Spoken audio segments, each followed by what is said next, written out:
जहां एक तरफ पाकिस्तान का अफगानिस्तान के साथ तनाव बढ़ता जा रहा है, आर पार की लड़ाई जारी है। तालिबान भी पाकिस्तान में घुसकर मार रहा है। पाकिस्तान ने अपने सारे राजनयिक संबंध अफगानिस्तान से तोड़ लिए हैं। पाकिस्तान की अफगानिस्तान से बढ़ती तनातनी के बीच असीम मुनीर ने तालिबान शासन को धमकाने की कोशिश की। वहीं अफगानिस्तान में भारत की दखल की बात भी कही जा रही है।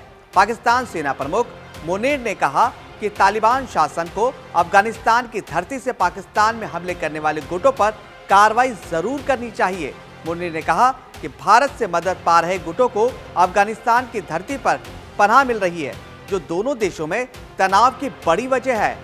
वहीं दूसरी तरफ पाकिस्तान 2022 की विनाशकारी बाढ़ से हुए 30 अरब डॉलर के नुकसान और गंभीर आंतरिक आर्थिक संकट से जूझ रहा है। वैश्विक समुदाय से पाकिस्तान को मात्र 60 करोड़ की मदद मिली, जिससे पाकिस्तान की मुश्किलें और बढ़ गई हैं। पाकिस्तान के योजना मंत्री एहसान इकबाल ने शुक्रवार को यह बताया, ये जानकारी दी, दुनिया के सामने रखी। उन्होंने बताया कि इसके अलावा जो भी अंतर्राष्ट्रीय सहायता मिली वो ज्यादातर पुराने लोन को नए रूप में पेश करके दी गई। उन्होंने शुरुआती अनुमान जारी करते हुए कहा कि बाढ़ से लगभग 822 अरब पाकिस्तानी रुपए मतलब 2.9 अरब डॉलर का नुकसान हुआ है। पाकिस्तान को लगा बड़ा झटका। पाकिस्तान कर्ज के बोझ तले दबा हुआ है। इस बीच 2022 के बाढ़ ने देश को जितना नुकसान पहुंचाया वो अभी तक उससे बाहर नहीं निकल पाया है। इस बीच जब आप वैश्विक स्तर पर कम मदद मिली है, इससे पाकिस्तान को झटका लगा है। पाकिस्तान के जो मंत्री हैं उन्होंने कहा कि ये एक विडंबना है कि वैश्विक समुदाय ने 100 अरब डॉलर के क्लाइमेट फाइनेंस फंड का वादा किया था, लेकिन 1 अरब डॉलर भी नहीं दिया गया। इसलिए सरकार ने हालिया भीषण बाढ़ से हुए नुकसान की भरपाई घरेलू संसाधन से ही करने का फैसला लिया है। बाढ़ से हुए भारी नुकसान की रिपोर्ट बता रही है कि अब तक 1039 लोगों की जान चली गई और 1067 घायल हुए। कुल नुकसान में 430 अरब रुपए कृषि क्षेत्र में और 307 अरब रुपए बुनियादी मतलब इंफ्रास्ट्रक्चर ढांचे में हुआ। ऐसा नुकसान हुआ। घरों को सबसे ज्यादा नुकसान पंजाब में हुआ। कुल 2,29,763 में से 2,13,000 घर केवल पंजाब में प्रभावित हुए। इसके अलावा बलूचिस्तान में 6,370 घर प्रभावित हुए।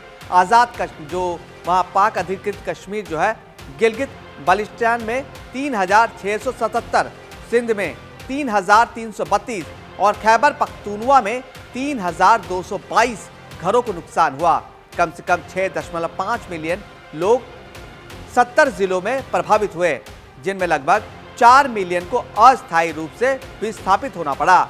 2,811 किलोमीटर सड़कें मतलब पूरी तरह से तबाह हो गई। 2,200 से ज्यादा मवेशी उनके मारे गए।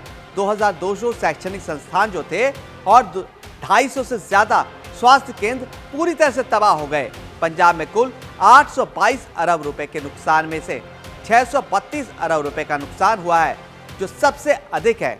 पाकिस्तानी मंत्री ने यह भी बताया कि विकास खर्च के तहत पहली तिमाही में 40 अरब रुपए खर्च किए गए, जो पिछले साल की तुलना में 16% से अधिक है।